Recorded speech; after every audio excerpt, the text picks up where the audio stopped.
ناظرین کرام، آج ہم آپ کو مور اور سانپ کے جنت الفردوس سے نکالے جانے کا واقعہ تفصیل سے بیان کریں گے، اور ویڈیو میں آگے چل کر ہم آپ کو یہ بھی بتائیں گے کہ مور اور سانپ کے جنت الفردوس سے نکالے جانے کا واقعہ حقیقت پر مبنی ہے یا محض ایک افسانہ ہے۔ کہتے ہیں کہ جب اللہ تعالیٰ نے حضرت آدم علیہ السلام اور اماں حوا علیہ السلام کو جنت الفردوس میں رہنے کا حکم سنایا اور ابلیس کو جنت سے بے دخل کر دیا، تو ابلیس کو بڑی تکلیف ہوئی اور وہ اپنی اس دشمنی کی آگ میں جلنے لگا،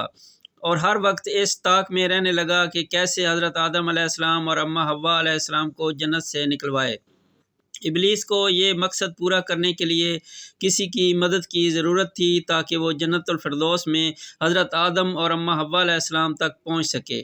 اس سلسلے میں ابلیس کی مدد کس نے کی اور وہ حضرت آدم اور اماں حوا علیہ السلام تک پہنچنے میں کیسے کامیاب ہوا، اور وہ بدقسمت جانور کون کون سے تھے جن کی مدد کی وجہ سے ابلیس جنت سے نکالے جانے کے بعد دوبارہ جنت الفردوس میں پہنچنے میں کامیاب ہوا، اور شیطان کی مدد کے بعد وہ جانور کیسے اللہ تعالیٰ کی لعنت کے مستحق ٹھہرے، یہ سب اس ویڈیو میں ہم آپ کو آج تفصیل سے بتائیں گے۔ ناظرین کرام، اللہ تعالیٰ نے انسان کو اشرف المخلوقات پیدا فرمایا ہے۔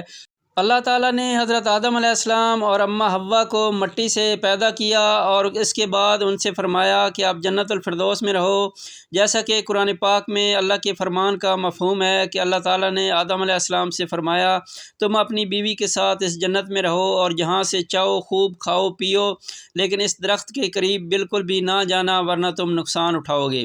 اور یہ ابلیس تمہارا اور تمہاری بیوی کا دشمن ہے، اس سے ہوشیار رہنا، کہیں ایسا نہ ہو کہ یہ تمہیں جنت سے نکلوا دے، الغرض جہاں تم عیش و آرام سے رہو گے۔ اس درخت کے حوالے سے بہت سی بحث موجود ہے، لیکن اللہ تعالیٰ نے اس درخت کا نام تعین نہیں فرمایا، لہذا رائے سے اجتناب بہتر ہے۔ ابلیس حضرت آدم علیہ السلام کو سجدہ نہ کرنے کی پاداش میں فرشتوں سے نکالا گیا، اسی لیے وہ ہر وقت حسد کی آگ میں جلتا تھا اور تدبیر کرتا تھا کہ کسی طرح حضرت آدم علیہ السلام کو جنت سے نکلوا دے۔ لہٰذا ابلیس نے سب سے پہلے جنت الفردوس میں موجود مور سے دوستی کی اور اس کو پھر اپنی دوستی کا واسطہ دے کر بولا، مجھے اپنے بازوؤں پر بٹھا کر بہشت میں پہنچا دو تاکہ میں اپنے دشمنوں سے بدلہ لے سکوں، لیکن مور نے اس بات سے انکار کر دیا۔ پھر ابلیس سانپ کے پاس گیا اور اس کو اپنے فریب میں پھنسا لیا۔ سانپ اس کو منہ میں لے کر بہشت میں داخل ہوا اور حضرت آدم علیہ السلام اور اماں حوا علیہ السلام کے پاس پہنچ گیا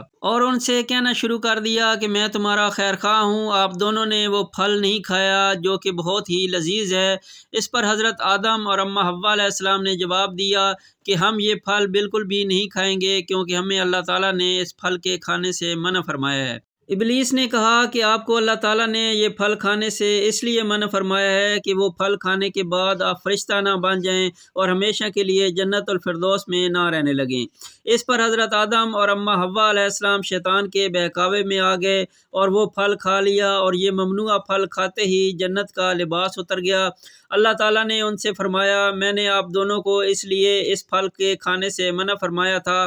آپ دونوں نے اپنے اوپر بہت ظلم کیا۔ اس پر حضرت آدم علیہ السلام اور اماں حوا علیہ السلام کو اپنی غلطی کا احساس ہو گیا اور انہوں نے اللہ تعالیٰ سے اپنی غلطی کی معافی مانگی، اور پھر اللہ تعالیٰ نے ان کی معافی قبول کر لی اور انہیں معاف کر دیا اور زمین پر بھیج دیا اور کہا کہ تمہارا اس زمین پر ایک خاص وقت تک ٹھکانہ ہے اور تمہارا معاش مقرر کر دیا گیا ہے۔ اس کے بعد اللہ تعالیٰ نے مور اور سانپ کو بھی جنت الفردوس سے نکال دیا اور شیطان کو جنت الفردوس میں لے جانے پر مور کی خوبصورتی بھی چھین لی گئی۔ ناظرین کرام، سانپ اور مور حضرت آدم اور حضرت اماں حوا علیہ السلام کے جنت الفردوس سے نکالے جانے کا ذریعہ بنے تھے یا نہیں، اس میں مختلف آراء ہیں، لیکن بعض غیر معتبر کتابوں میں اس طرح کی باتیں ملتی ہیں، مگر وہ تحقیقی باتیں بالکل بھی نہیں ہیں اور نہ ہی قرآن اور حدیث شریف سے ثابت شدہ ہیں۔